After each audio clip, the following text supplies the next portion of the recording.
Assalamualaikum warahmatullahi wabarakatuh. Alhamdulillah, bersyukur kehadrat ilahi kerana dengan limpah kurnianya dapat lagi kita bertemu di dalam video ini bagi meneruskan pengajian Aqidah tahun 3 Kafar. Okey, kita akan sambung dalil aqli, sifat mukhalafatuhu lil hawadith. Pada sebelum ini kita dah belajar dalil naqli, iaitu dalil daripada Al-Quran, iaitu ayat laisa kamithlihi syai'un wa huwas samiul basir. Ini daripada Al-Quran. Sekarang kita akan belajar dalil aqli, iaitu dalil daripada akal, yang kita boleh fikir bahawa Allah itu bersalahan dengan perkara yang baharu. Okey, kita baca. Sekiranya Allah Subhanahu wa taala itu serupa, setanding dan sebanding dengan makhluk, ini bererti Allah Subhanahu wa taala itu bersifat baharu, maka mustahillah Allah itu bersifat baharu kerana menyerupai sifat makhluknya. Sedangkan Allah Subhanahu wa taala Maha mentadbir sekalian alam. Okey, jika kita katakanlah Allah itu dah serupa ataupun sebanding ataupun sama dengan makhluk ciptaan dia, jadi benda tu mustahil. Mana boleh Allah itu sama dengan kita? Sebab apa? Kalaulah Allah sama dengan kita, maka Allah itu bersifat macam kita jugalah, sebab menyerupai makhluk.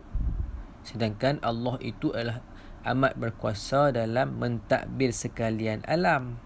Jadi mustahil, memang mustahil Allah itu sama ataupun setanding dengan makhluk ciptaannya.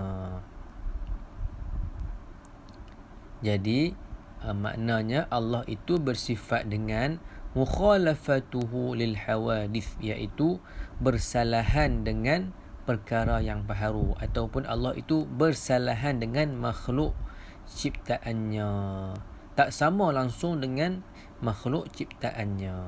Okey. Kemudian hukum. Okey. Hukum mempercayai sifat mukhalafatuhu lil hawadith adalah wajib. Okay, kita percaya kata Allah itu bersifat dengan mukhalafatuhu lil hawadith itu adalah wajib. Kalau kita tak percaya, kita berdosa. Hukum tidak mempercayai sifat mukhalafatuhu lil hawadith adalah berdosa besar. Bukan cakap berdosa kecil, tapi berdosa besar. Seterusnya adalah kesan mempercayai sifat mukhalafatuhu lil hawadith. Yang pertama, kalau kita percaya dengan sifat ini, kita akan mengakui kelemahan diri kita, bahawa kita itu amatlah lemah. Yang kedua adalah kita saling membantu sesama manusia. Yang ketiga, tidak sombong sesama manusia. Yang keempat, mengakui kehebatan Allah Subhanahu wa taala. Yang kelima, tidak mensyirikkan Allah Subhanahu wa taala. Yang keenam adalah mengharapkan pertolongan Allah Subhanahu wa taala. Yang ketujuh adalah menjaga iman kita supaya sentiasa bertambah. Sebab kita adalah makhluk yang biasa sahaja. Kita adalah makhluk ciptaan Allah. Allah telah mencipta kita untuk kita beribadat kepada Dia. Jadi kita amat memerlukan Allah Subhanahu wa taala. Seterusnya buka muka surat 53. Lihat gambar dan fahami ciptaan Allah. Apa dah ni? Awan, hujan, kemudian matahari. Boleh tak kita cipta benda-benda macam ni? Tak boleh. Pokok, planet, manusia, binatang, benda-benda ni tak boleh kita cipta. Itulah ciptaan Allah. Ciptaan manusia, kapal, kereta api, roti, telefon, duit. Tapi pada akhir ini adalah ciptaan manusia. Tetapi pada hakikatnya barang-barang ataupun bahan-bahan untuk menciptakan perkara ciptaan manusia ini kita ambil juga ialah daripada ciptaan Tuhan. Contohnya, Nak buat kapal, kita mesti menggunakan logam, besi. Besi itu dapat daripada mana? Besi itu kita dapat daripada tanah. Daripada tanah juga.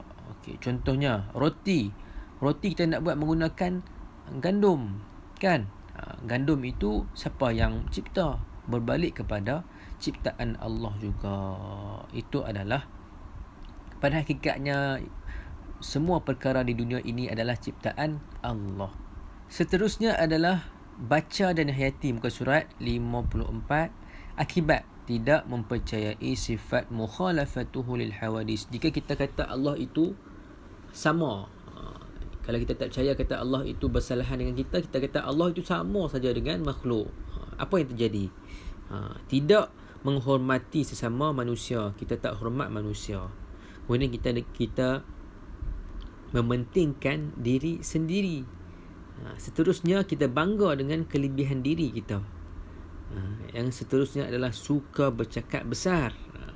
Kemudian seterusnya adalah tinggi diri.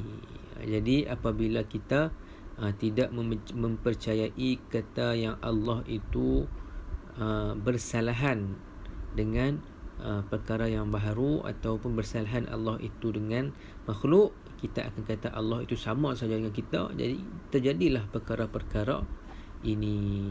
Kita banyak kata dekat orang, kita banyak membangga diri kita sombong. Itu akan terjadi kepada kita.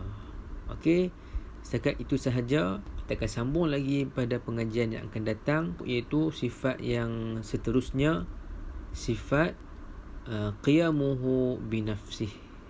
Okey. Assalamualaikum warahmatullahi wabarakatuh.